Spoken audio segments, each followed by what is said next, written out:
Hi guys, it's your girl here, Choma. So, the words on the marble for today is holding and release. Let me show you something. Cello, I'm taking you to my fridge. Let me show you something. Can I go see you something? Let me show you something. Hold on. Oh, it's already outside. So, you see these plastics? These are ice cream bowls with soup.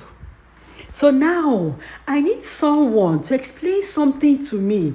How did this plastic hoarding behavior cross the border with me? I want to understand the logistics. See, I packed my bag, sorted out my documents, went through immigration.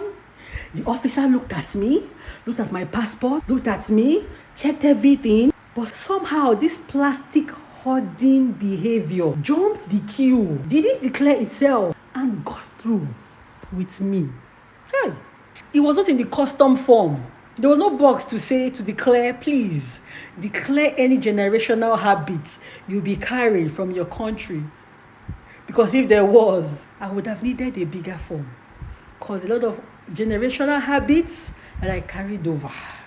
And this plastic hoodie happened to be my favorite. So you see, the ice cream bowl, the ice cream inside of it, long gone, finished, beautiful memory, beautiful ice cream. But this bowl is still here, still in service, reporting for duty every single soup day.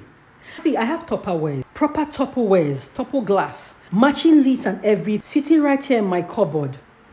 But whenever I want to store soup after cooking, my hand will bypass the Tupperware and go straight to these plastic bowls. I did not decide it. I did not think about it. These hands has been doing these things since 1995 and has absolutely no plans to stop anytime soon. And you want to know why I keep these bowls? Not because it's the best option, but because it is familiar to me. Because throwing it away feels wasteful. Because it still works, it still serves the purpose, it still holds things, it still does the job. And that feels like enough reason to keep the ice cream bowl. I mean, my mommy kept hers, her mother kept hers, and if I don't consciously intervene, my children will be standing in their own kitchen, in their own countries, holding their own ice cream bowls filled with soup, wondering where that character and that habit got to them. Because this is what deeply familiar things do. They don't ask for permission to stay. They don't check if they are still needed.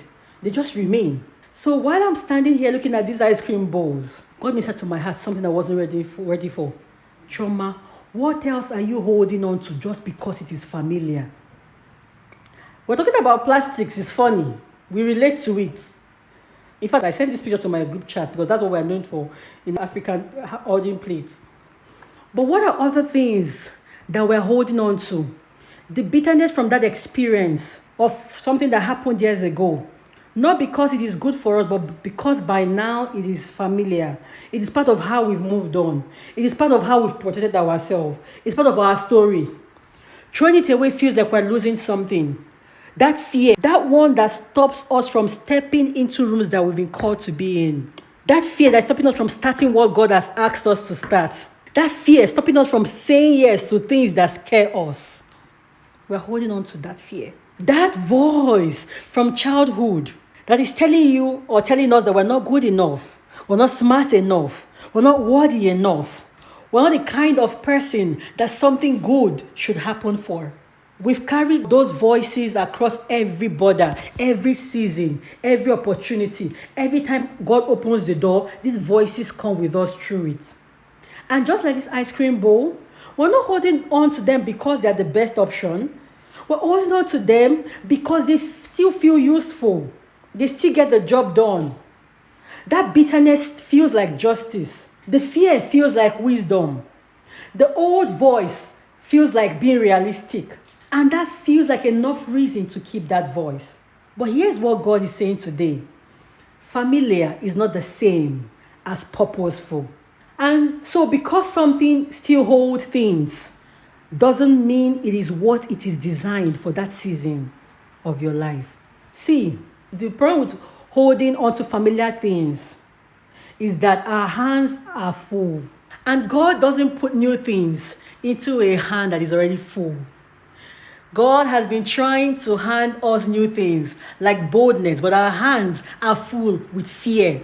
He's been trying to hand us peace, but our hands are full with bitterness. He's been trying to hand us a new identity, but our hands are full with those voices telling us who we are not. He's standing there waiting, holding something new. So today, what I want to ask us is, what are you holding on to that has already expired but still feels too familiar to release? What crossed the border with you that was never meant to make the journey? What are we reaching out to out of habit? See, release is not lost. Release is just making rooms for what God has been holding on for us while our hands have been full. So now, will I, Chioma, throw away my plastics? No.